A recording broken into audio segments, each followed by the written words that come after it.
오늘 아침 하나님께서 우리에게 주시는 말씀은 창세기 38장 25절로 26절 말씀입니다. 창세기 38장 25절로 26절 말씀. 우리 25절, 26절 말씀 한 마음으로 봉독하도록 합니다. 여인이 끌려 나아갈 때에 보내어 시부에게 이르되 이 물건 임자로 말미암아 잉태하였나이다. 청컨대 보소서 이 도장과 그 끈과 지팡이가 네 것이니까 한지라. 유다가 그것들을 알아보고 가로되 그는 나보다 옳도다. 내가 그를 내 아들 셀라에게 주지 아니하였음이로다 하고 다시는 그를 가까이 하지 아니하였더라. 아멘. 저는 오늘 본문 말씀을 통해서 세상의 법이 우선되면 비극이 온다 라는 제목으로 주의 말씀을 선포하도록 하겠습니다. 인생의 모든 것을 노래하고 있는 것이 시편입니다. 그런 의미에서 하나님의 사람이었던 초대교부 어거스틴은 시편을 일컬어서 영혼의 거울이라 그렇게 이야기했습니다. 종교개혁가 칼빈 역시도 시편은 영혼의 해부도다. 시편을 묵상하다 보면, 시편을 읽다 보면 그 시편 안에 인생의 모든 것이 들어가 있고 심지어는 우리의 영혼까지도 다 들어가 있다라고 그들은 보았습니다. 시편의 주제를 한마디로 이야기하면 어떻게 바른 길로 가며 살 것인가 하는 것에 대한 답변입니다. 의로운 신자, 의롭게 된 신자가 어떻게 바로 살아야 되느냐 하는 것이 바로 그 시편 가운데 다 나타납니다. 그런 면에서 보면 이 시편 1편의 2절 말씀은 복된 사람, 바른 길로 가는 사람, 하나님이 기뻐하는 사람 누구냐 하는 것을 한마디로 오직 여호와의 율법을 즐거워하여 그의 율법을 주야로 묵상하는 자라라고 노래하고 있습니다. 오직 여호와의 율법이다 라고 얘기할 때 율법은 말씀을 이야기합니다. 오늘날로 이야기하면 신구약 66권의 모든 말씀, 이것이 바로 하나님께서 우리에게 허락하신 주님의 말씀입니다. 그리고 이 말씀을 주야로 묵상하는 것, 묵상한다는 말은 소가 되새김질을 한다 하는 그런 의미를 가지고 있습니다. 그러니 하나님의 말씀을 한 번 듣고 한 번 읽고 한 번 생각하고 끝나는 것이 아니라 계속 곱씹고 곱씹고 또 묵상하고 또 그 가운데 하나님의 뜻을 또 바라보고 하는 그 계속적인 과정 가운데서 진리가 우리 가운데 다가오는 것을 의미합니다. 그런 말씀을 우리가 중심으로 본다면 우리의 삶은 하나님의 기록된 말씀을 날마다 생각하고 묵상하는 가운데 이루어진다라고 볼 수 있습니다.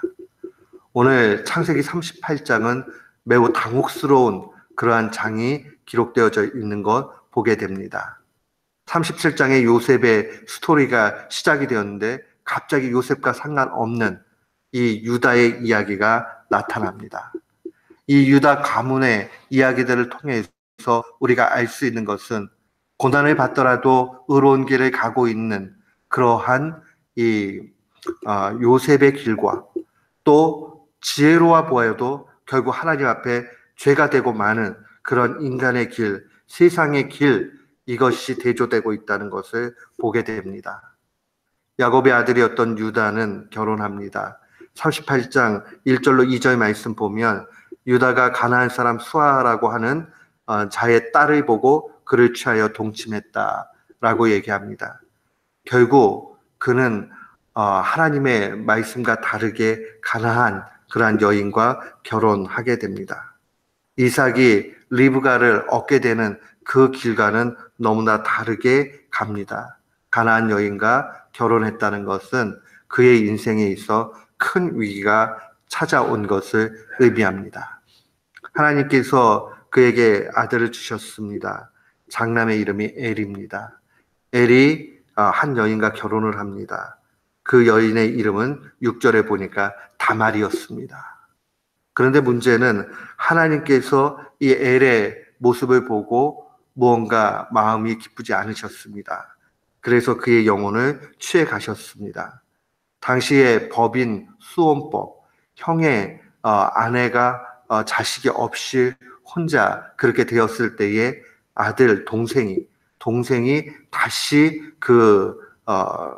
엄밀하게 얘기하면 자기 형의 그 와이프죠. 그 와이프에게 결혼을 해야 되는 그러한 수혼법이 있었습니다. 그런 과정에 의해서 오난이라는 사람이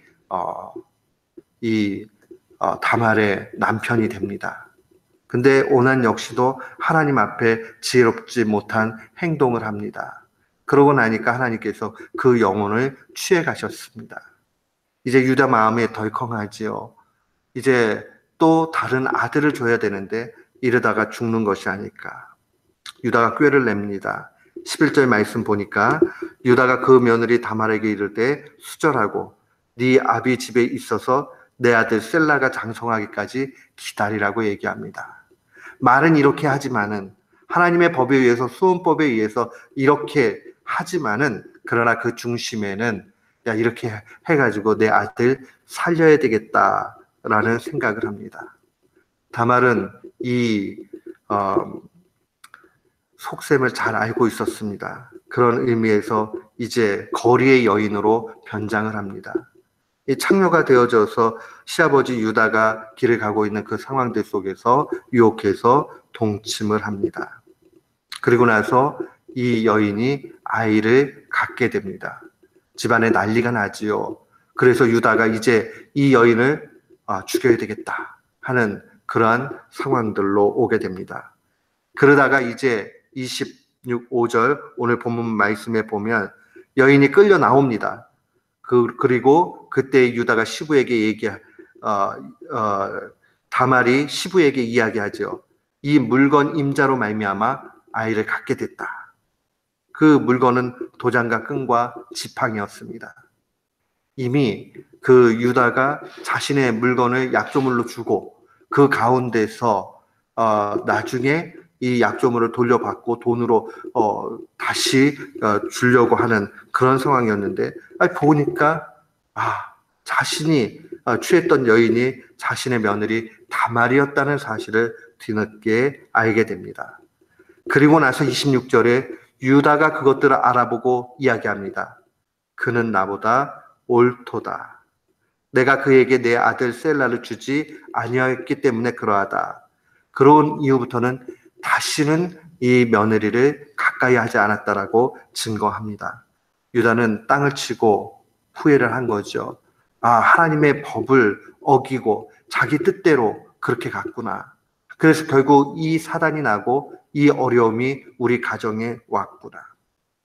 그는 세상의 지혜의 자였습니다. 세상의 법이 우선되었습니다. 그런데 세상의 법이 우선되고 말면 결국 비극이 오고 맙니다. 우리는 26절에 유다가 그 약조물들을 보고 그는 나보다 옳다 하는 이 말에 좀 귀를 열어야 됩니다. 그 다말이라는 이 며느리가 나보다 옳다라는 말을 영어 성경은 righteous로 번역을 했습니다. 이 히브리 사람들은 차덱라는 말로 사용하는데 이 말 역시도 의롭다라는 뜻으로 번역을 합니다. 과연 하나님께서 보는 의로움은 무엇인가? 그 의로움은 하나님 말씀에 충실한 것, 하나님 말씀대로 사는 것을 의미합니다. 다말의 이 행위는 단순히 윤리적으로 타락한 그런 모습으로 볼 것이 아니다라고 학자들은 이야기합니다. 그는 하나님의 말씀을 중시 여겼고 마땅히 믿음의 사람으로서 나아가야 될 도리에 선 것입니다. 유다는 하나님의 사람의 계보 속에 있는 그러한 사람이었습니다. 그러나 하나님의 법을 버리고 세상의 법을 따라갔습니다. 가나안 여녀였던 이 다말은 그렇게 내세울 것 있는 그런 사람 아닙니다. 그러나 이 여인이 하나님 앞에 말씀에 충실해 나아간 것을 보게 됩니다. 실제로 이 유대 학자 출신들의 구약 학자들은 이 본문의 말씀을 일컬어서 다말의 타락의 관점에서 보지 않습니다. 오히려 언약에 충실하고자 하는 그러한 입장으로 봅니다. 우리는 하나님 앞에 뭔가 우리의 삶을 돌이켜 봐야 됩니다. 우리가 가지고 있는 그러한 생각과 경험과 또 우리의 상식 가치관, 이것에 따라서 사는가 아니면 하나님 뜻대로 살아가고 있는가 하는 것을 봐야 됩니다. 우리가 우리의 생각이 우선순위로 나아가게 될 때에 결국 비극이 올 수밖에 없습니다. 우리는 온전히 하나님 말씀만을 우선해야 됩니다. 마태복음 6장 33절은 증거합니다. 그런즉 너희는 먼저 그의 나라와 그의 의를 구하라. 그리하면 이 모든 것을 너희에게 더하시겠다. 하나님의 나라는 우리의 삶 가운데 하나님의 통치, 간섭이 나타나는 것입니다. 그 통치와 간섭이 나타나는 방식은 하나님의 의가 임했을 때입니다. 하나님의 의라는 것은 하나님 말씀에 충실한 것을 의미합니다. 우리는 때때로 우리의 머리로 생각할 때 이렇게 되면 손해보는데 라는 생각이 들 수 있습니다. 그때에도 놓치지 말아야 됩니다. 하나님의 말씀이 가장 완전합니다. 하나님의 통치 안으로 들어가야 됩니다. 오늘 이 말씀을 마음에 간직하고 우리 모두는 하나님의 말씀을 귀히 여기고 말씀대로만 살아가는 귀한 교우들 되시기를 주의 이름으로 축원합니다. 아멘.